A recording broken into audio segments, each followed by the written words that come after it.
बिस्मिल्लाहिर्रहमानिर्रहीम नहमदहू व नुसल्ली अला मोहम्मद रसूलुल्लाहि करीम। ये प्रॉब्लम डिफरेंशियल इक्वेशन के linear differential equation with constant coefficient chapter से है, क्योंकि हम देख रहे हैं यहाँ पर कांस्टेंट कोफिशिएंट है 1 है, -2 है और ये 4 है, -8 है, ये सब कांस्टेंट हैं। तो ये linear differential equation with constant coefficient है। लीनियर इसलिए क्योंकि कोई भी डेरिवेटिव y हो उसकी पावर भी 1 है, dy वो dx की पावर भी 1 है, और सेकंड डेरिवेटिव y का जो है उसकी भी पावर होल पावर 1 है, और थर्ड डेरिवेटिव की y के थर्ड डेरिवेटिव की पावर भी 1 है। तो linear differential equation with constant coefficient है। और इस प्रॉब्लम को जब हम लोग सॉल्व करते हैं तो इसको d की फॉर्म में लिख देते हैं, क्योंकि हम d/dx को कैपिटल D से लिखते हैं। अगर ये सेकंड डेरिवेटिव यानी d2/dx² है तो d² लिखते हैं इसको।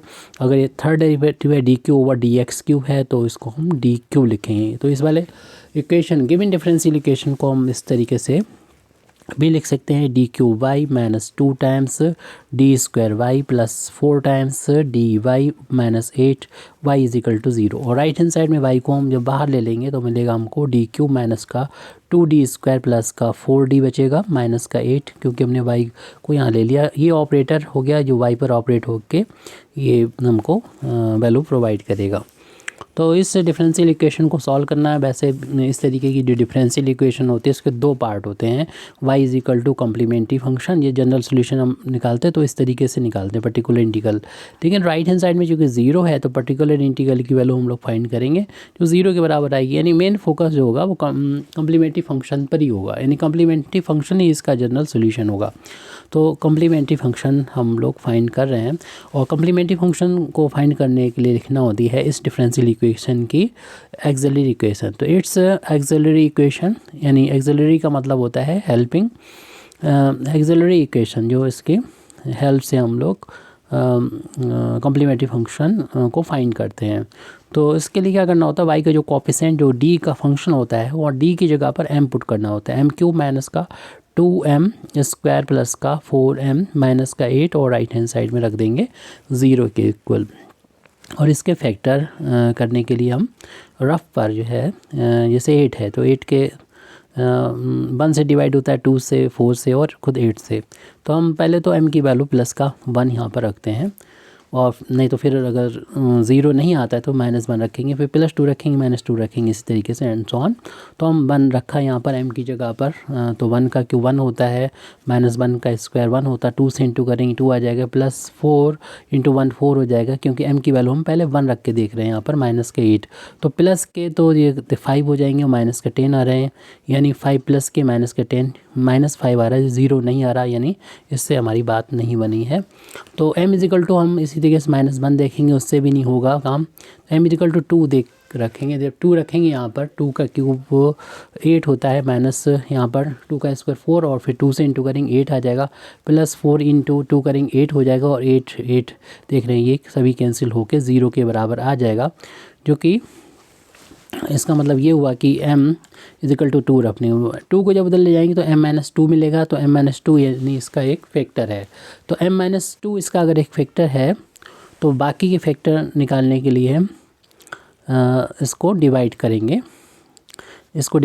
इससे। तो डिवाइड करेंगे रफ पर, यहाँ पर हम रफ पे डिवाइड करके दिखा देते हैं कि m³। हालांकि और भी दूसरा मेथड होता है, इसको आप इस तरीके से ना लिख के एक ही लाइन में कर सकते हैं, लेकिन वो थोड़ा टफ पड़ता है, इसलिए हम उसको यहाँ पर नहीं बता रहे हैं। तो m-2 से जब डिवाइड करेंगे तो पहले वाले को पहले वाले के इक्वल बना देंगे, यानी हम m² से अगर इंटू कर देंगे तो क्यूब बन जाएगा, क्योंकि हमें क्यूब लाना होता है, पहला वाला सेम बनाना होता है। तो m² का इन दोनों में इंटू करेंगे, पहले में तो हमने इंटू कर लिया है, माइनस फिर 2 में करेंगे तो 2m² मिल जाएगा। माइनस करने पर देख रहे हैं साइन चेंज हो जाएंगे, ये प्लस माइनस कैंसिल हो जाएगी, प्लस का वो माइनस का ये भी कैंसिल हो जाएंगे। जो बचा है उसको हम नीचे नोट कर लेते हैं, 4m - 8। अब इसको पहले वाले को इक्वल बनाने के लिए हमें m तो है यहाँ पर 4 की ज़रूरत हो रहा है, तो प्लस के 4 से इंटू कर देंगे दोनों में, तो 4m माइनस का 4 का यहाँ पर इंटू करेंगे 8, और फिर माइनस करने पर देखेंगे साइन चेंज हो जाएंगे, ये माइनस का वो प्लस का फिर ये कैंसिल हो जाएंगे, 0 बचेगा, और 0 ही बचना चाहिए था। तो दूसरा फैक्टर हमें यहाँ से पता चल गया कि ये m² प्लस का 4 है, m² प्लस का 4 है। इस तरीके से 3 क्यूबिक था, 3 पावर का था, तो 3 पावर 2 ये और ये 3 पावर यहाँ से मिल गई। और इनको जब अलग अलग हम 0 के बराबर पुट करेंगे, यानी m-2 को 0 के बराबर रखेंगे और साथ ही साथ m² + 4 को भी 0 के बराबर रखेंगे, क्योंकि दोनों का मल्टीप्लिकेशन 0 है, या तो ये 0 होगा ये 0 होगा।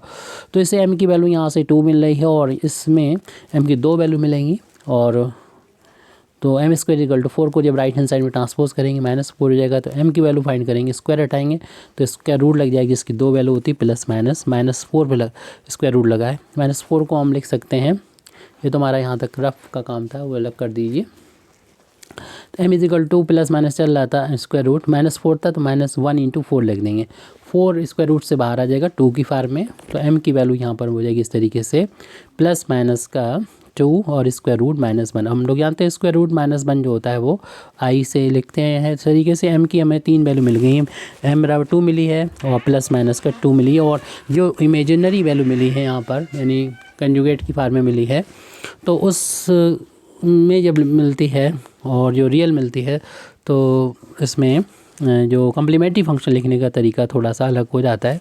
हालांकि वो होता वो सेम है, लेकिन फिर उसको सॉल्व करते हैं तो फिर अलग दिखाई देने लगता है, वो हम लिख देते हैं।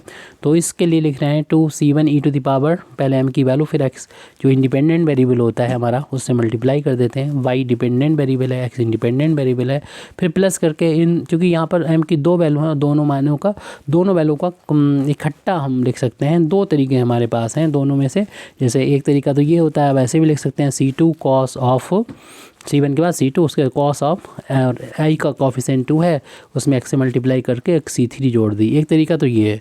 या फिर दूसरा आप ये भी कर सकते हैं c1 e⁻² 2x प्लस का c2, हम ज़्यादातर ये वाला यूज़ करते हैं, cos ऑफ, फिर आप क्या करेंगे i का कोफिशिएंट 2x लिखेंगे प्लस का, फिर यहाँ पर c3 लिखेंगे और साइन ऑफ ये 2x लिखेंगे, यानी ये साइन और कॉस के साथ सेम एंगल दिया रहेगा।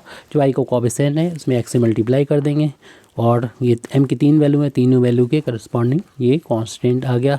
ये CF की वैल्यू कोई भी आप यहाँ पर यूज़ कर सकते हैं, CF की वैल्यू दोनों के लिए है। और पर्टिकुलर इंटीग्रल की वैल्यू निकालने का तो यहाँ तो 0 होगी, लेकिन यूजुअली ऐसे हम लोग फाइंड करते हैं। y का जो कोफिशिएंट होता है ये d का फंक्शन, वो आप यहाँ लिख देते हैं, ऑपरेटर बन जाता है ये, और उस ऑपरेटर को ऑपरेट करते हैं जो राइट हैंड साइड में होता है इस इक्वेशन के, जो हम यहाँ पर d की फार्मूला आए थे, वो को 0 है तो ये वैल्यू तो 0 के बराबर हो जाएगी। कुछ और वैल्यू होती तो पर्टिकुलर की वैल्यू कुछ ना कुछ निकलती, तो हम लोग फिर लिख देते हैं the general solution of given differential equation is y = complementary function और प्लस पर्टिकुलर इंटीग्रल। जब आपको मालूम पर्टिकुलर इंटीग्रल की वैल्यू 0 हो जाएगी तो ये CF के बराबर ही आ जाएगा, जो हमारा जनरल सॉल्यूशन होता है, जो हमारा ऊपर आ चुका था, c1 e⁻² 2x प्लस का c2 cos 2x प्लस का c3 sin 2x। इस तरीके से अपनी ये प्रॉब्लम कंप्लीट हो गई। Thank you very much Indeed for listening me. व आखिर दावाना अल्हम्दुलिल्लाहि रब्बिल आलमीन।